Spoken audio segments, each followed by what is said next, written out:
but 2 months dead. Nay, not so much, not 2. So excellent a king that was to this, Hyperion to a satyr, so loving to my mother that he might not beteem the winds of heaven visit her face to rub it. And yet, within a month, heaven, must I remember why she would hang on him? As if increase of appetite had grown by what it fed on.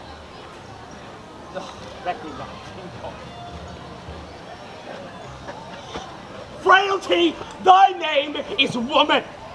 A little month, or ere those shoes were old, with which she followed my poor father's body, like Niobe, all tears. Why she, even she, heaven, a beast that wants discourse of reason would have mourned longer, married with mine uncle, my father's brother, and no more like my father than I to Hercules. Within a month, ere yet the salt of most unrighteous tears had left the flushing of her galled eyes, she married. Most wicked speed to post with such dexterity to incestuous sheets.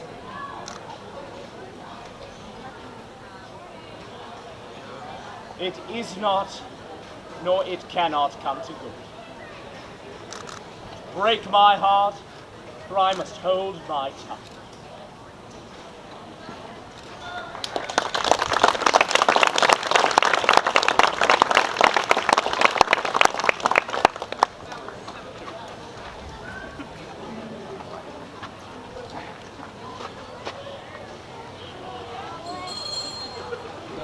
Dauphin, I am by birth a shepherd's daughter, my wit untrained in any kind of art.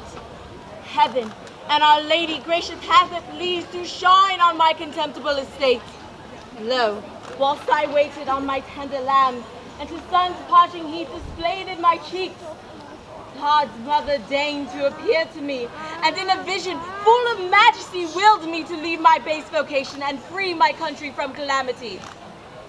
Her aid, she promised and assured success. In complete glory, she revealed herself, and whereas I was black and swart before, those clear rays which she infused on me, that beauty I am blessed with which you may now see. Ask me what question thou canst possible, and I will answer unpremeditated. My courage try by combat if thou darest, and thou shalt find that I exceed my sex. Resolve on this. Thou shalt be fortunate if thou receive me for thy warlike mate.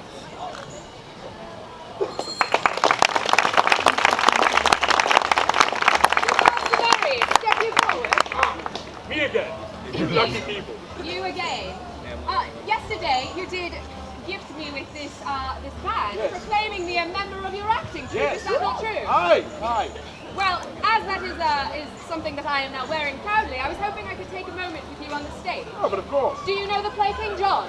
Oh, yes, yes. That's the one that all the stuff is the best. Oh, exactly, the one where all the stuff is a mess. So I was hoping you would enact the cardinal for me while I portray Constance. I'm very holy man. My name is Constance. I was Geoffrey's wife, young Arthur is my son, and he is lost. I am not mad. I would to heaven I were, for then 'tis like I should forget myself.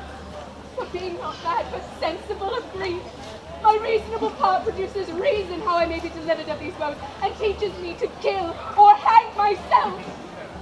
If I were mad, I should forget my son. I'm not thinking a babe of clouts for he. I am not mad. Too well I feel the different plague of each calamity.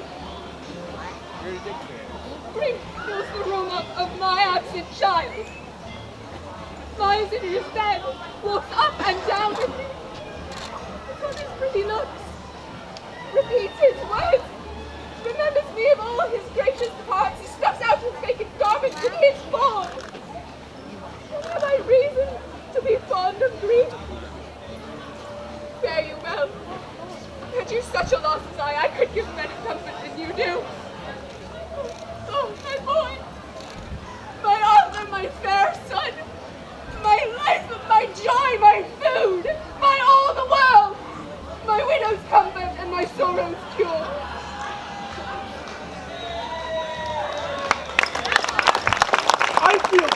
now.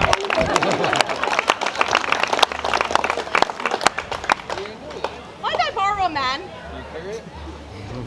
I will return him, I promise.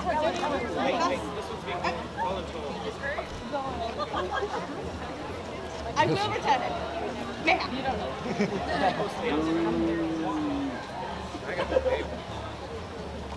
Hard to seem one, but I was one, my lord, with the first glance that ever.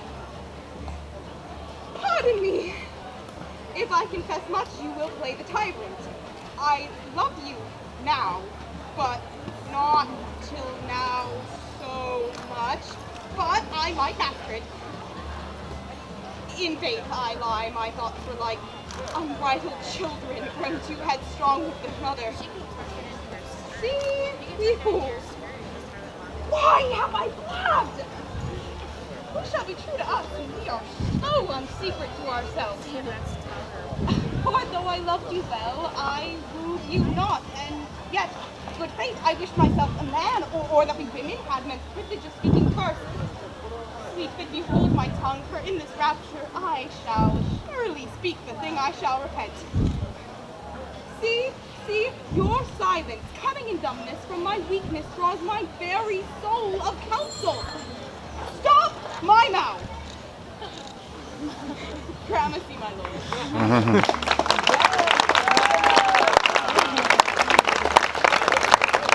Oh, yet for God's sake, go not to these walls. There was a time, Father, when you broke your word, when you were more endeared to it than now, when your own Percy, when my heart, dear Harry, through many a northward look to see his father bring up his powers, but he did long in vain. Who then persuaded you to stay at home?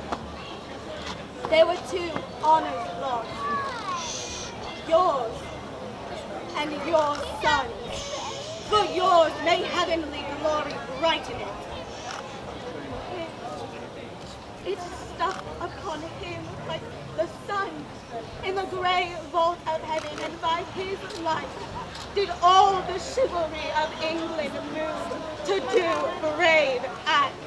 He was indeed the glass in which the noble youth did dress themselves. He had no legs, he practiced not his gait, and speaking thick, which nature made his blemish, became the accent of the valiant, for those who could speak low and tardily did turn their own perfection to abuse, to seem like him, so that in speech, in gait, in diet, in affection of delight, in military rules, humors of blood, he was the mark and glass, copy and book that fashioned others, and him, oh wondrous him, oh miracle of men, him did you leave, second to none, unseconded by you, to face the hideous god of war and disadvantage, to abide a field where nothing but the sound of Hotspur's name did seem defensible, so you left him. Never, oh, never do his ghost the wrong of holding your honor more precise and nice with others than with him. Let them alone! The marshal and the archbishop are strong.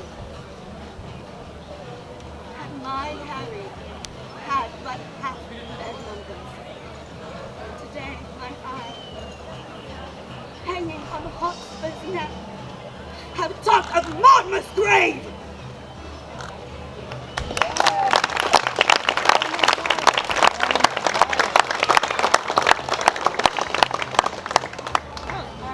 Is everyone having a good time? Dromio, where runnest thou so fast? Do you know me, sir?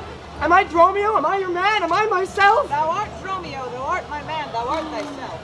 I am an ass. I am a woman's man, and besides myself, What woman's man? And how besides thyself, besides thyself? Mary, sir, besides myself, I am due to a woman. One that claims me, one that haunts me, one that will have me. What claim lays she to thee? Mary, sir, such a claim as you would lay to your horse, and she would have me as a beast. Not that I, being a beast, she would have me, but that she, being a very beastly creature, lays claim to me. What is she? Mary, sir, she's the kitchen wench, and all grease. I know not what to put her to, but to make a lamp of her and to run from her by her own light. I warrant her rags and the tallow in them would burn a Poland winter. If she lived till doomsday, she'll burn a week longer than the whole world. What complexion is she of? Swart like my shoe, yet nothing half so clean kept. For why she sweats? Oh, a man may go over the shoes for the grime. That's a fault of yours. No, sir, 'tis ingrained. Noah's flood could not do it. What's her name? Nell, sir. But her name in 3/4, that's an L and 3/4, could not measure her from hip to hip. For why, she is spherical, like a globe. I could point out countries in her. Well, in what part of her body stands Ireland? Oh, Mary, sir, and her buttocks. I found it out by the bogs. Where's Scotland? I found it by the barrenness, hard in the palm of her hand. Where France? I found it in her forehead, armed and reverted, making war against her heir. Where's England? Now, I looked for the chalky cliffs, but could find no whiteness in them. But I guess it stood in her chin by the salt room that ran between France and it. Where's Spain? Faith, sir, I saw it not, but I felt it, hot in her breath.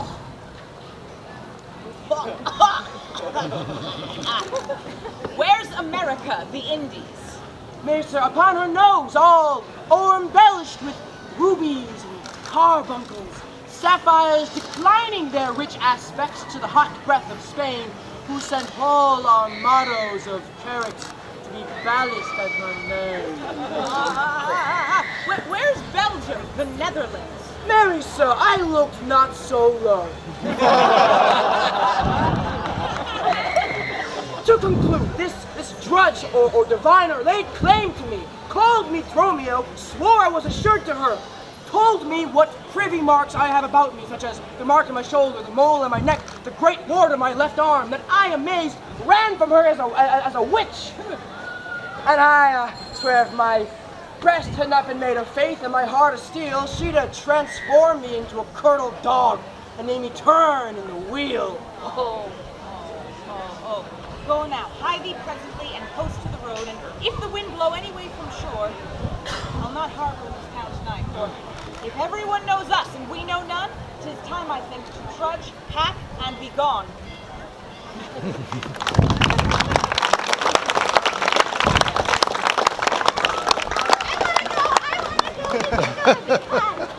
Are you sure, Bjorn? I am certain. I would like some volunteers. I need some trees. You can be a tree, and you can be a tree. I have trees. And then I need another very specific volunteer. Oh, you have too much of a beard. Beard. You don't have a beard. You can be helpful. Fantastic. I'm going to give you trees.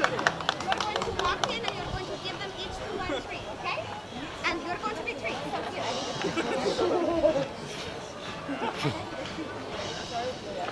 now, tree. Perfect. I'm going to have to stay like that for a while. And I'm going to hide and then you put the things on the trees, okay? I'm hiding.